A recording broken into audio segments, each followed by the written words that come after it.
So today we're going to look at the story of Yosef and his brothers. It's a long story in the Torah and also in the Midrash. It's in Sefer Ha-Aggadah on page 38, 39.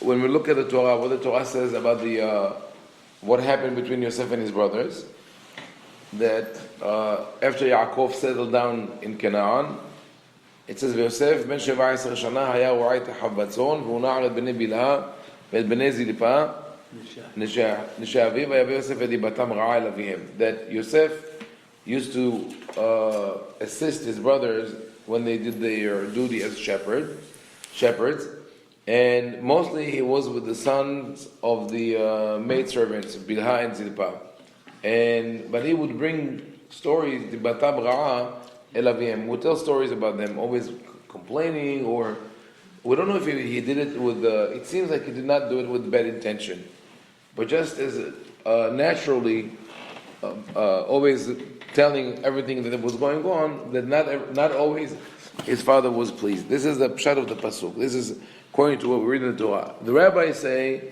that he saw certain things that he judged negatively, but actually they were not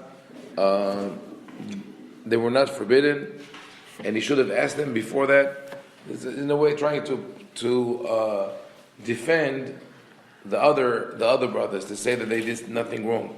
Because there is a tendency in the Chachamim, right, and everybody who is mentioned in the Torah righteous. Right. Now, so not all the rabbis say that, but there is a tendency in Midrash. There's one rabbi who says it regarding several biblical characters. It says, Kol ha'omer David hata eno ela to'eh. Kol ha'omer Reuven hata eno ela to'eh.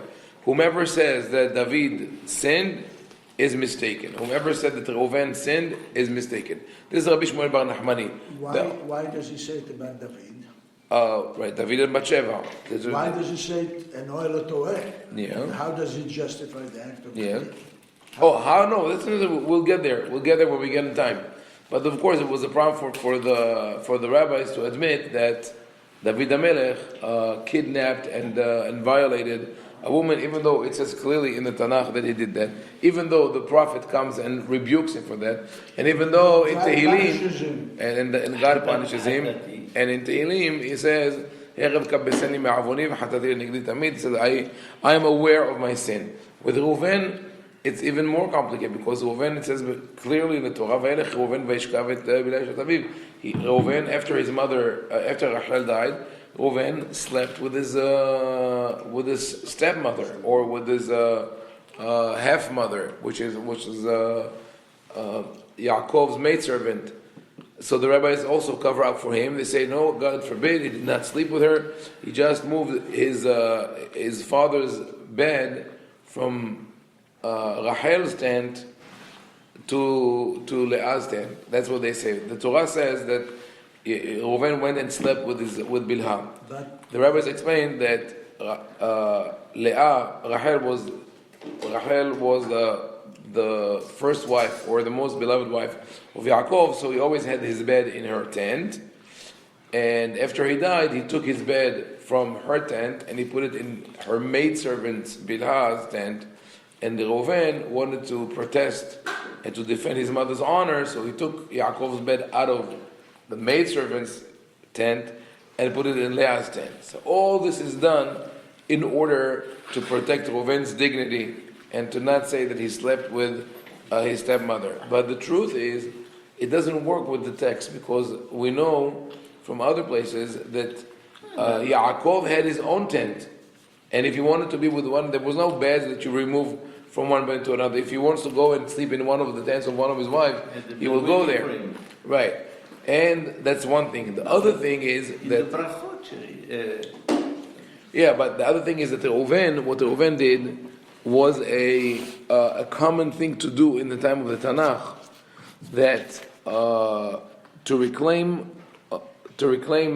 the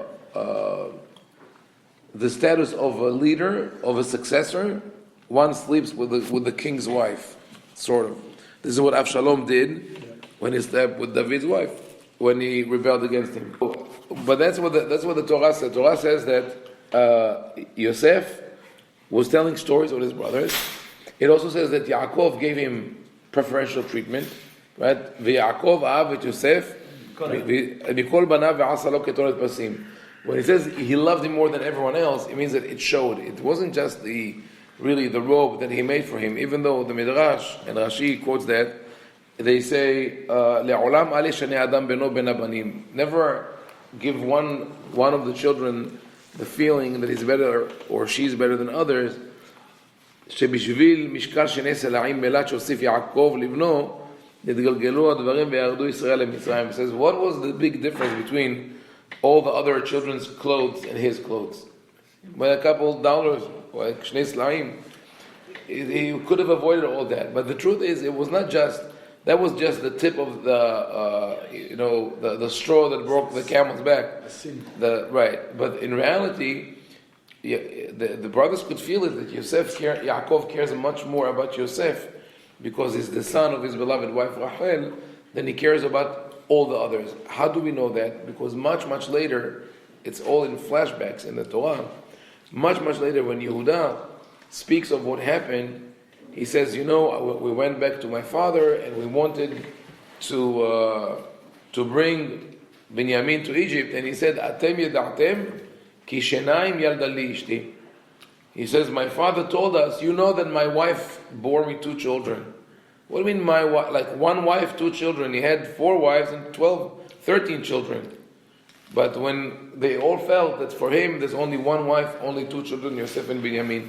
So it was something that sat very deep within them. Anyway, when we go back to the biblical story, Yosef has this kind of tension with his brothers.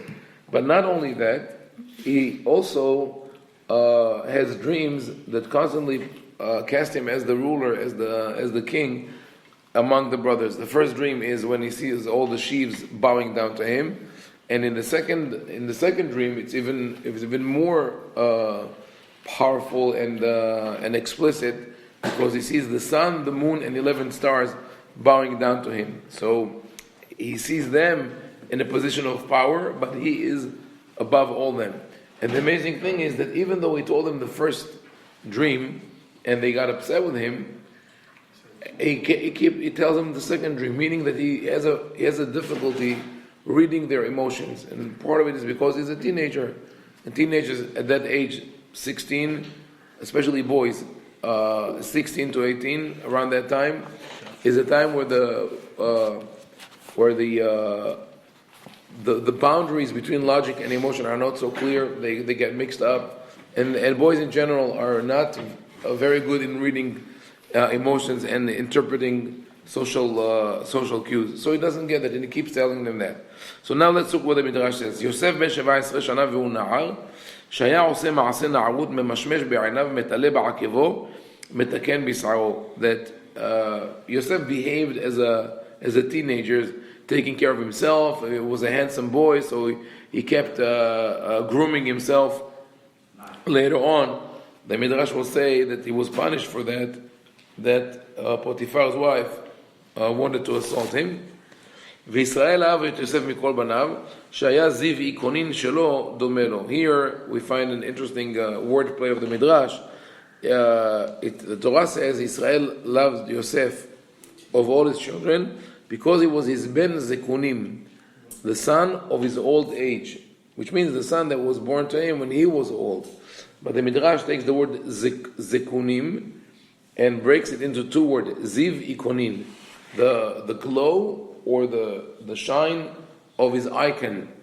And icon is a Greek word. Today we use it when we talk about computers, right? We use icons as an everyday word. But icon in the language of Hachamim meant an idol, a statue. So they say Ziv Ikonin, the image of Yaakov was like the image of Yosef. But obviously the Torah would not do a wordplay with Greek. So here you see like how the Midrash has this sort of like creative freedom to use the words even though they're not in the language that the Torah spoke, to interpret them. So The Midrash says here this, ויחלום יוסף חלום, ויספר אל אביו ואל אחיו, ויגער בו אביו, הבוא נבוא אני ואימך ואחיך להשתחוות לך ארצה. When he had the dream about the sun, the moon, and the 11 stars bowing down to him, his father said, what is the dream? This is nonsense. You know that your mother died already, so it's impossible that she will come down. He automatically understood the sun to be him, the moon to be the mother, and the stars to be the brothers. So the Midrash says, לא היה יעקב אבינו יודע שהדברים מגיעים לבלהה שפחת רחל.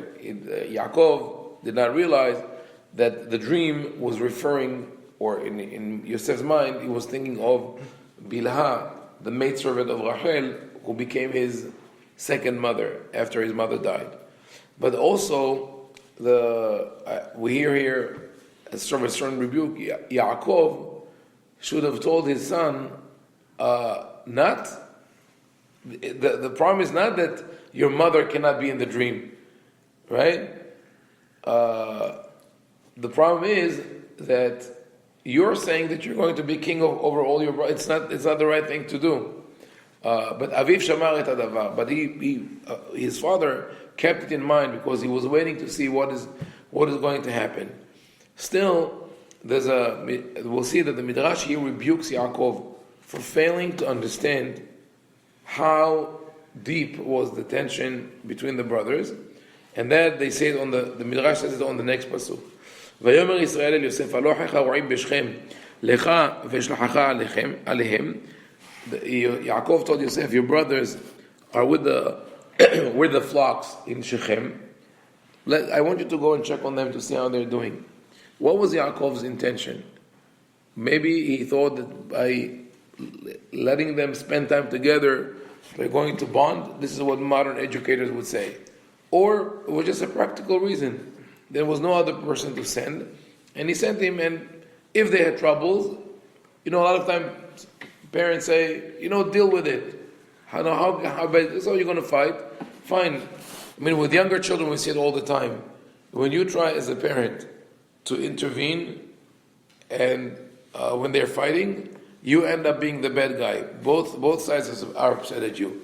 So learn, as long as you can separate them for a while so they don't harm each other, but let them deal with it. So maybe that's what Yaakov thought. Some commentators say that Yosef later on did not understand why Yaakov sent him to his brothers, and because of that, he didn't want to come back until he realized that everybody really is okay with him. That some commentators said that it was even suspicious of Yaakov. He thought maybe Yaakov wanted him to suffer. That's why he sent him away to his brothers. And that's why he didn't, because they're trying to answer the question, why didn't Yosef send a message to his father right away, I'm alive, I'm in Egypt? And they said because he wasn't sure what was the dynamics in the family, maybe they were trying to get rid of him. But the Midrash says the following, אמר רבי חמא בר חנינא, הדברים הללו היה יעקב אבינו נזכר ומעיו מתחתכים. יודע היית שאחיך שונאים אותך והיית אומר לי הנני. Says later on, Yaakov was, every time that he recalled the day that he sent his son away, his stomach was churning, his heart wrenched. Why? Because he's thinking to himself, Yosef, you knew that your brothers hate you so much, and still you were willing to go. So in that version of the Midrash, he speaks about Yosef, that Yosef was willing to do to honor his father and go. But really it's about him. I knew that your brothers hate you, and yet I sent you. That was wrong. So this reading of the Midrash suggests that Yaakov suspected his children that they killed Yosef. It is not, this is one of the things that is very ambiguous or vague throughout the whole story. You never know if Yosef told Yaakov anything, or if Yaakov openly blamed his children. He says it's your fault. But it's the message that we find, in between the lines, when Yaakov speaks to his children, it seems that he had this suspicion towards them, because he says, the first time I send my son to see you, Yosef, he disappeared. If I will send my Binyamin with you, something might happen to him. I don't know how I'm going to live. So there was always this feeling. So you can assume that if he felt that way, that he always, whenever he went back to this day, like when we make God forbid, a mistake, and especially if it's a fatal mistake, and we keep going back in our minds, I wish I would have done it differently. I wish this would not have happened, right? Even when tragedies befall other people, we say, we wish that person would not have walked into this place or not done that thing. So Yaakov constantly goes back and revisits that day that he sent Yosef away, and he said, I wish I would not have sent him, and I should not have sent him, because I know. So the Midrash actually acknowledges that, and we'll continue tomorrow. Baruch Adonai, la'olam amen ve'amen.